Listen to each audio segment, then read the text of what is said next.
Hello guys, कैसे हो आप सभी। गाइस, जैसे कि आप सभी अपनी स्क्रीन पे देख सकते हो, इस टाइम मेरे पास है 2019 का एक लेजेंडरी मोबाइल Redmi Note 7।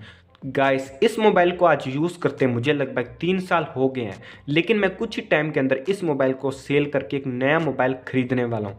तो गाइस, आज की इस वीडियो में हम यही बात करने वाले हैं कि Redmi Note 7 एक लेजेंडरी मोबाइल क्यों है, ऐसी क्या वजह है कि आज लगभग 3 साल हो गए, मैंने और भी काफ़ी सारे न्यू मोबाइल खरीद लिए, फिर भी मेरा जो रेगुलर मोबाइल है वो Redmi Note 7 ही है। और गाइस, लास्ट में हम बात करेंगे कि ऐसा मेरे साथ क्या हो गया कि अब मुझे इस मोबाइल को सेल करना होगा, मैं इस मोबाइल को अब और यूज़ नहीं कर सकता। तो गाइस, चलिए अब हम स्टार्ट करते हैं हमारी आज की इस वीडियो को। तो गाइस, चलिए अब हम सबसे पहले बात करते हैं कि Redmi का Note 7 डिवाइस एक लेजेंडरी डिवाइस क्यों है। तो गाइस, अगर आपको याद ना हो तो मैं आपको याद दिला दूं कि 2019 में जब Redmi की Note 7 सीरीज लॉन्च हुई थी, उस टाइम Redmi का कॉम्पिटिटर Realme नहीं था। हाँ गाइस, अगर आपको याद ना हो तो मैं आपको बता दूं कि जब Redmi Note 7 सीरीज लॉन्च हुई थी, उसके 5 से 6 महीने बाद Realme का 5 डिवाइस लॉन्च हुआ था, यानी कि Realme 5 सीरीज लॉन्च हुई थी।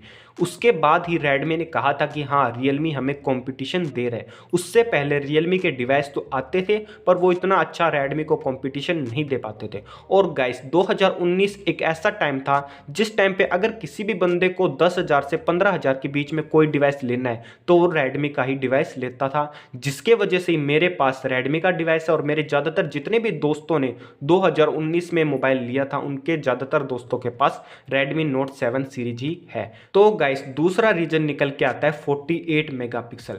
गाइस, मुझे अभी तक अच्छी तरीके से याद है कि जब Redmi Note 7 सीरीज लॉन्च हुई थी, तब 48 मेगापिक्सल के कैमरा की काफ़ी ज़्यादा हाइप बनी थी।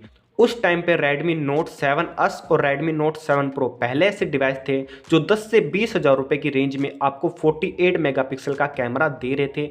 इसी वजह से काफ़ी सारे लोगों ने इस मोबाइल को खरीदा था।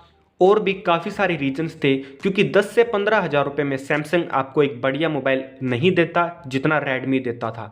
आपको वीवो ओप्पो नहीं देते थे, क्योंकि वीवो ओप्पो ज़्यादातर लड़कियों को ही देते थे अच्छे वाले मोबाइल, क्योंकि उनमें कैमरा वगैरह कुछ अलग थे।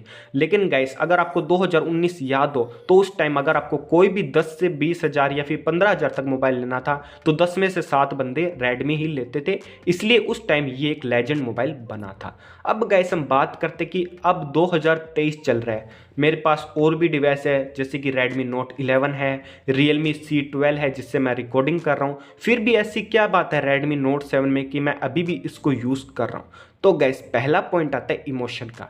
तो जैसे कि आप सभी जानते होंगे, अगर नहीं जानते तो मैं आपको बता दूं कि मेरा पहला मोबाइल Redmi Note 7 ही है। मैंने इससे पहले कोई भी मोबाइल यूज़ नहीं किया है। इससे पहले मेरे पास तो भाई कीबोर्ड वाला भी मोबाइल नहीं था। तो मैंने जो पहली मेरी यूट्यूब वीडियो है वो Redmi Note 7 से बनाई थी। मैंने मेरा पहला डिवाइस रूट Redmi Note 7 को किया था। मैंने मेरी पहली कस्टम रोम इसी के अंदर इंस्टॉल की थी। यानी कि 4 साल से मैं जो भी ज़्यादातर काम कर रहा हूँ इसी डिवाइस के अंदर कर रहा हूँ।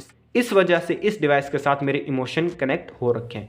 अब गाइस, हम दूसरी बात करते कि ये जो हमारा डिवाइस है Redmi Note 7, ये Android 9 पे आया था और Redmi वालों ने इसको सिर्फ Android 10 का अपडेट दिया, उसके बाद अपडेट नहीं दिया। लेकिन गाइस, इस डिवाइस का कस्टम रोम वाला डिपार्टमेंट इतना अच्छा है कि इस डिवाइस को Android 14 भी देखने के लिए मिल चुका है। हाँ गाइस, जो Android 14 का अपडेट है बीटा वाला, वो Redmi Note 7 को कस्टम रोम के अंदर देखने के लिए मिल चुका है, जो कि एक काफ़ी अच्छी बात है। अगर गाइस आपको नहीं पता तो मैं आपको बता दूं कि लगभग एक दिन में 2 से 3 custom ROM update Redmi Note 7 और 7S को देखने के लिए मिल जाते हैं, क्योंकि दोनों एक ही डिवाइस है।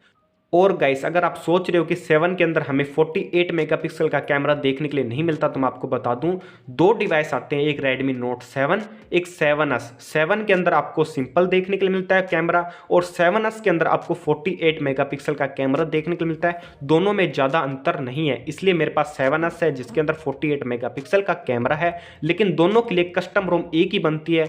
इसलिए ये वाला मोबाइल काफ़ी ज़्यादा बिका था और इस वाले मोबाइल के लिए काफ़ी ज़्यादा डेवलपर्स है। अब गाइस, तीसरा पॉइंट निकल के आता है डिस्क हेल्थ का, जिसकी वजह से मैं Redmi Note 7 को आज भी 3 साल ओल्ड होने के बाद भी यूज़ कर रहा हूँ। तो गाइस अगर आपको नहीं पता तो मैं आपको बता दूं, आपके डिवाइस में जो मदरबोर्ड है उसकी एक लाइफ होती है कि इतनी कस्टम रोम इंस्टॉल करने के बाद आपका डिवाइस डेड हो जाएगा, यानी कि काम करना बंद कर जाएगा।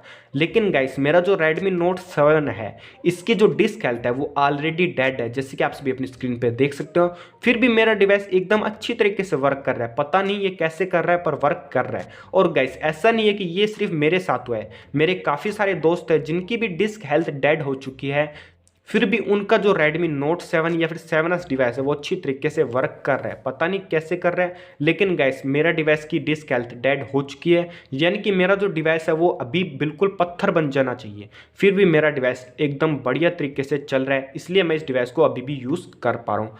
तो गाइस चलिए अब हम बात करते हैं कि अब मेरे साथ ऐसा क्या हो गया कि अब मुझे जो मेरा Redmi Note 7 डिवाइस है इसको सेल करना होगा। तो गाइस इसके पीछे सबसे बड़ा रीजन है मेरे डिवाइस की डिस्प्ले का।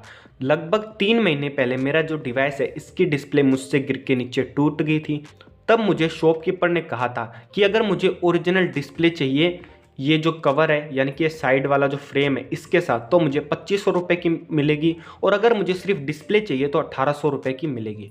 तो गाइस मैंने मेरे डिवाइस का कवर चेंज नहीं करवाया, यानी कि ये फ्रेम चेंज नहीं करवाया, मैंने सिर्फ डिस्प्ले ली 1800 रुपये की। लेकिन अगर आप अपनी स्क्रीन पे अच्छी तरीके से देख पा रहे हो तो ये जो डिस्प्ले है ये बिल्कुल भी ओरिजिनल नहीं है। साइड में देखिए मुझे थोड़ा थोड़ा ये ब्लैक कलर के धब्बे देखने के लिए मिल रहे हैं, जैसे कि आप सभी अपनी स्क्रीन पे देख सकते हो। यही मेरी मेन प्रॉब्लम है। गाइस मैं आपको बता दूं कि मेरी जो आँखें हैं वो थोड़ी कमज़ोर है और मेरे जो नंबर है वो 3.5 है, यानी कि लास्ट नंबर 5 होता है। अब मैं इस डिवाइस को ज़्यादा यूज़ नहीं कर सकता क्योंकि मेरी आंखों में भी अब दर्द होने लगा है इसकी डिस्प्ले की वजह से। दूसरा रीजन निकल के आता है कि गाइस बैक कवर नहीं, सिंपली ये जो बैक पैनल ये वाला देखिए इसकी क्या हालत हो चुकी है। सबसे पहले जो कवर था वो मेरा सिल्वर कलर का था, फिर मैंने ब्लैक लिया था, ब्लैक टूट गया, तो फिर मैंने ब्लू लिया था, ब्लू टूट गया, फिर मैंने फिर से ब्लैक लिया। अब ये देखिए ब्लैक की भी ये हालत हो चुकी है। तो गाइस ये बैग बार बार टूटता रहता है क्योंकि ओरिजिनल सेम तो हमें मिलेगा नहीं, डुप्लीकेट मिलता है, इसलिए ये बार बार टूटता रहता है और मैं इसी को चेंज नहीं करवा सकता, और ना ही मेरे पास अब 2500 रुपये की मैं डिस्प्ले चेंज करवाऊँ। तो गाइस इसलिए मैं इस डिवाइस को बाय बाय टाटा बोलने वाला हूँ। बोलना तो नहीं चाहता पर बोलना पड़ेगा। अब गाइस लास्ट मेन मुद्दा निकल के आता है कि जिसकी वजह से मुझे इस डिवाइस को चेंज करना होगा, वो है कि ये वाला जो मेरा डिवाइस है Redmi Note 7S, ये डिवाइस 4000 रुपये में मुझसे एक शॉप वाला ले रहा है और इसको रिप्लेस करके 5000 रुपये में मुझे Redmi Note 7 Pro दे रहा है, जिसके अंदर मैंने चेक कर लिया ओरिजिनल वाली डिस्प्ले है और जो बैक कवर है वो भी बिल्कुल सेम है। तो गाइस अब मैं Redmi Note 7 को बेचकर, या फिर बोलूँ तो Redmi Note 7S को 4000 रुपये में बेचकर इसके बदले में 5000 रुपये में यानी कि 1000 रुपये और शॉप वाले को देकर Redmi Note 7 Pro ले रहा हूँ। तो गाइस इस वजह से मुझे मेरे डिवाइस को बाय बाय बोलना पड़ेगा। और आखिरकार अगर आप वीडियो के एंड में जानना चाहते हो कि मैंने ये वीडियो बनाई क्यों है, तो गाइस इस वीडियो को बनाने का मेरा मेन मकसद बस यही था कि अगर मुझे बाद में कभी याद आए मेरे पहले वाले डिवाइस की, या फिर बोलूँ तो वो डिवाइस जो मैंने पहली बार मेरी ज़िंदगी में यूज़ किया था, तो मैं इस वीडियो को देख पाऊँ, इसलिए मैंने इस वीडियो को बनाया है। अगर आपको ये वीडियो अच्छी लग रही हो तो इस वीडियो को लाइक और हमारे यूट्यूब चैनल को सब्सक्राइब कर देना। हो सके तो मेरे थोड़े मोटिवेशन के लिए नीचे कमेंट कर देना। तो गाइस चलिए हम मिलते हैं हमारे किसी नेक्स्ट वीडियो में, तब तक टाटा बाय बाय। और अपने Redmi Note 7S को मैं भी टाटा बाय बाय बोल रहा हूँ। अगर आपने भी अपना कोई पहला डिवाइस है उसको छोड़ा हो कुछ रीज़न की वजह से, तो मुझे नीचे कमेंट करके ज़रूर बताना। बाकी क्या ही बोलूँ मैं, चलिए मिलते हैं अब हमारी किसी नेक्स्ट वीडियो में। Tata bye bye.